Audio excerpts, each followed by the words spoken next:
All right, I'm here with head Trinity-Pawling cross-country coach, Mr. Coach McDougal.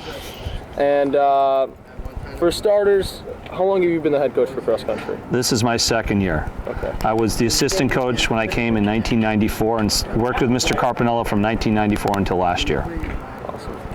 So there hasn't been any official matches or races yet. So how has the preseason been so far, and is the team feeling good? We're doing okay. As I told you earlier, we're fit, but we got to get faster. We had a scrimmage last week against Choate.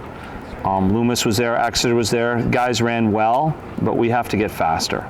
Okay. So I think the part of where we're working on right now is just getting faster. So as far as the team dynamic and attitude at getting to that goal and getting faster? They've embraced what they need to do. A bunch of the guys were on the team last year that was pretty good. They saw the leaders of the team last year do it, and now they have to step up and accept the challenge, and that's the challenge that's been laid down to them. You have to step in and leave a legacy. And so far we're working toward it, but the next 4 weeks are kind of the grind of the season. So we'll see how we embrace it over the course of the next 4 weeks. Absolutely. And so, I mean, you already touched on it a little just from these early questions, but since I've talked to you last, the cross-country team talks a lot about the process.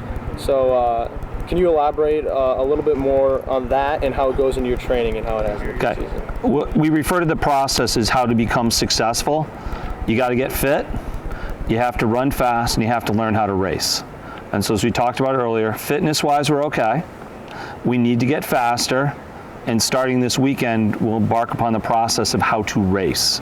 By that I mean, how do you match up with the other team's runners? Because as you know, the top 5 runners score, and so you need to get your top 5 guys across the finish line before their top 5 guys. And so for the guys, it's going to be this process of figuring out who they're running with, who they have to race, who they have to run faster than. And that's part of it. Overall, though, they've embraced this idea of the process, and we'll see how it goes. All right. So this team, it's a lot of new guys stepping up, as we talked about earlier. So how much overall in the sport of cross country does experience help you? And do you think that these guys are going to be able to step up into this role? They're going to be able to step up. They have to make some conscious decisions about racing fast and making decisions in the middle of the race to really kind of sacrifice. As we talked about earlier, experience is invaluable because you need to know how to process all the information and all the physical signals you get over 3 miles of running. What am I going to do? What do I have to do? How do I have to do it? How do I have to apportion my efforts? What happens if I do this? What happens if I do that? And that's ultimately based on experience. So this group is very experienced. The leaders are all juniors and seniors. So they've raced. Now it's just taking their experience from racing to racing at a higher level. Okay. All right. And of those returning seniors, one of them is Will Estany, who has previously taken on a leadership role. So has he this year automatically taken on, again, that leadership and captain role among his teammates? Yeah, Will is very respected for what he does, and he's enthusiastic, cares for others, works hard for others, sets a tone in practice about this is what we're going to do, this is how we're going to do it. We talk a great deal about a business-like approach. Come to practice, take care of your work, and then you're done. And he sets the tone of showing up, taking care of his work, doing his work, and leading by example. And then as far as health and preparation goes, coming into this season and as the preseason progresses, how has the team been looking? We're healthier than we've been in past, knock on wood.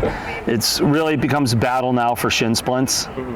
And then the other part is, as I said earlier, we go into this 4-week stretch where it's a lot of training, a lot of volume, a lot of miles, a lot of effort. And so it's how do you go through that without getting hurt? How do you recover from that for the next effort?